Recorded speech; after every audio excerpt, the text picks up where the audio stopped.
जय श्री महाकाल। मैं आप सबको एक क्या बोलते हैं रावणकृत शिव तांडव स्तोत्र का एक श्लोक सुनाता हूँ। आप सब ध्यान पूर्वक सुने।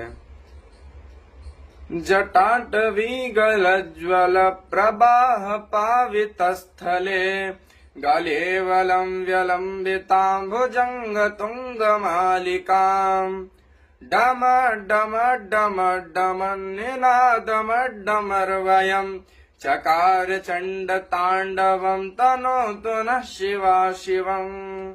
जय श्री महाकाल।